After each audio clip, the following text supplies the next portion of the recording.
Okay, so here we go again. Now it's Bob Lay on ESPN attacking Trump. Because Trump had the temerity to reciprocate with the idiot LeBron James. And I want you to listen to some of these things. I'll take them on point by point, but it's utterly amazing. Championships, the first title ever in Cleveland. His on-court skills and evident off-court leadership have all elevated him to a role carrying both responsibility and influence. So in the wake of the opening of the I Promise School, James's remarks in an interview with CNN Don Lemon provoked a Friday night tweet from the president that is still echoing throughout the sports landscape. This from President Trump. LeBron James was just interviewed by the dumbest man on television, Don Lemon. He made LeBron look smart, which isn't easy to do. I like Mike. The president reaching back into his NBA long ago in a reference to Mike. Number one, Don Lemon is the dumbest man in news network broadcasting. He's a moron who happens to be black, but he's a moron. And LeBron James makes him look like Copernicus because LeBron is a bigger moron than Don Lemon. Now, if I was a racist, I would say, I can't say that because they're black and blacks being inferior and whatnot. All blacks are diminished, so if I call one of them dumb, that means that they're all dumb. Now, that's not what I'm saying, and that's not what Trump is saying. It just so happens that these are two particularly dumb Negroes. And if that offends you, sorry, it's the truth. And truth before dishonesty.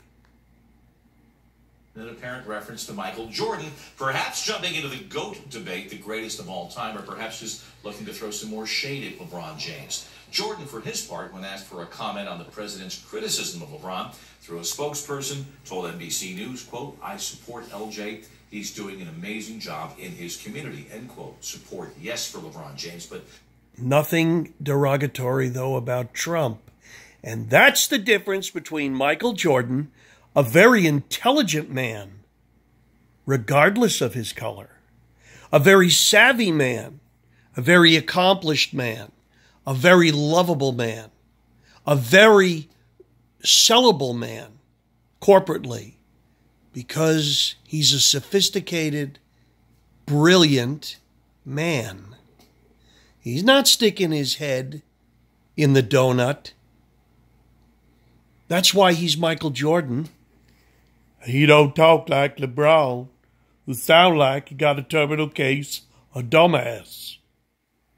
LeBron James, but notably absent any rebuke of the president for questioning James's intelligence. Aha! This course has always been a fertile political ground for Mr. Trump, especially in the past year, where his criticism of NFL players making social statements during the playing of the national anthem led to a crisis for the National Football League, one the league still has not completely managed.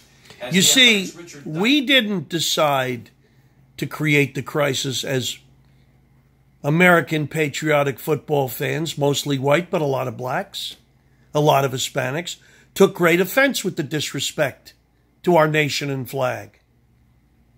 It's disrespectful. The taxpayers, black, white, and whatever, paid for those stadiums. And by the way, Mr. Sophomoric ESPN cornude Mr. Lay, with your stupid-looking beard, you look like Henry VIII.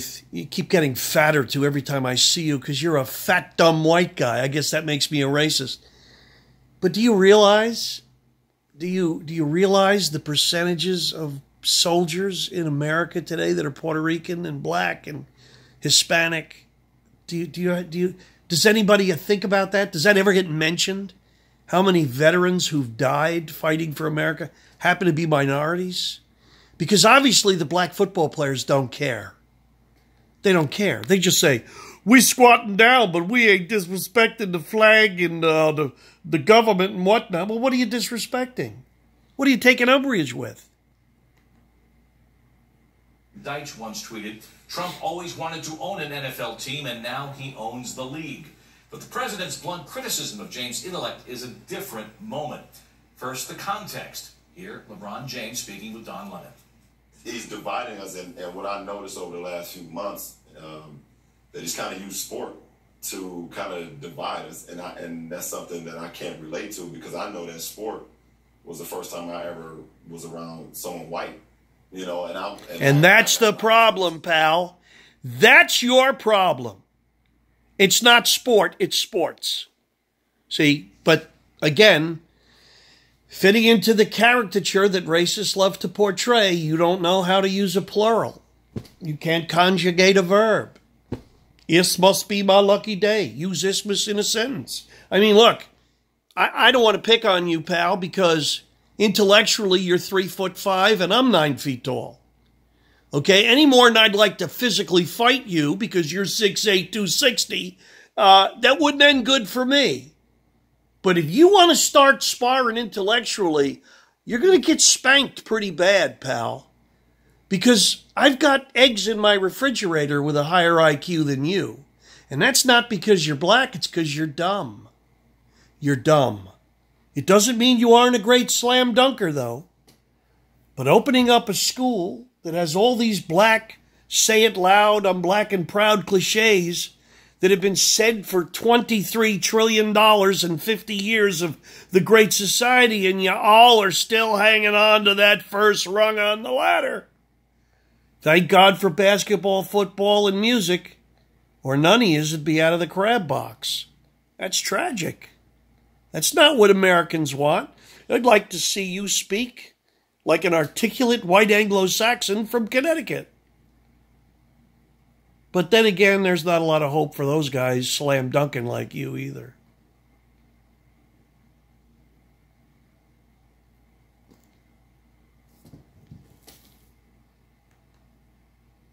I got an opportunity to see them and learn about them, and they got an opportunity to learn about me, and we became very good friends. And I was like, oh, wow, this is all because of sports. And sports. See, some of his best friends are white. You heard what the president said about Marshawn, about Steph, about, it seems like it's Kaepernick. Yeah. Okay, and all of those guys that were just mentioned, Marshawn Lynch, the Beast. I'm only here doing the interview because I don't want to be fired. That's the Super Bowl week where they're supposed to go out and sell the game to the idiot white fans who come to pay to make you rich. And this is what Marshawn Lynch was saying. I was only here because they told me if I didn't, I was going to get fired. Isn't that great? Isn't that respectful? And how about Steph Curry? I'm not going to the White House where they want to put laurels and venerate me for being the champion of the basketball NBA. No. So he said he's not going. So Trump said, I guess you're not going. Good, you're not invited. That's what I would have done. That's what I would have done. And LeBron, and how about Kaepernick? Oh my God, Kaepernick. Do we really need to talk about Colin Kaepernick, named after a large intestine? I don't need to do that. And a platform. Yeah. What's up with that? What's up with that is all wrong. And it's not up, it's down. And, for him to... It's down when the white man stands up to them. But it's okay for them to take shots and whatnot. Because we don't want to go to the White House if he's there. And we ain't going to respect the flag and all those whiteys sitting in the seats giving all their disposable income to make us rich.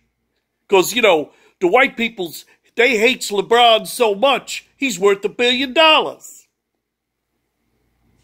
Like I said, use sports to kind of divide us. It's something I can't sit back and not say nothing. Do you think he uses black athletes as a scapegoat?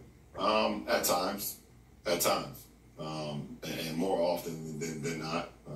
I believe he uses anything that's popular to try to negate people from thinking about the positive things that they could actually be doing, and try just to get our minds to not be as sharp as possible right then. Just to, either from kneeling, from football players kneeling. You look at Kaepernick, who was protesting something that he believed in, and he did it in the most calm. This would be funny if it wasn't so tragic. What would you say to the president if he's sitting right here? I would never sit across from him. See that? You don't want to talk to him? He wouldn't sit across. He wouldn't talk. Not long after that, He just said that got together with white folks and found out they weren't so bad. But he wouldn't sit across the table. But he'd sit down with Obama, though, because he's black. Obama did let 600 blacks get shot last year in Chicago. Trump's trying to stop it. Obama that put more black people into poverty than Jim Crow. Obama couldn't help a black person if he tried, but Trump did. But he gonna break bread with Bwana Obama. You know, he wants to keep hope and change alive. You know, because that's the way Obama talks. The flim-flam shim-sham man. The Kenyan BS artist. Hey, did you pick your bracket? I got my bracket. See? Yeah. But the white guy that actually cares, that wants their kids to have a real education, that wants them to speak like they actually have read a book, that wants them to have a safe, secure place in society, no, that makes us racists. The president issued his tweet. Now, I can spend the balance of this program bringing you highlights of the tsunami of tweets that greeted Mr. Trump's criticism of LeBron James. But one tweet alone signifies the moment we find ourselves in. It is from the former president of Iran, Mahmoud Ahmadinejad. This is from a verified Twitter account. Mr. Trump, in my opinion, everyone, especially a president, should love all and not differentiate between them. I love King James, Michael Jordan, and Mahmoud Abdul-Rauf. He was an NBA player who once refused to stand for the USA anthem. All athletes, and I wish them all the best. So let's now turn to Williams. Can you imagine that? Mahmoud Ahmadinejad, the Persian midget killer.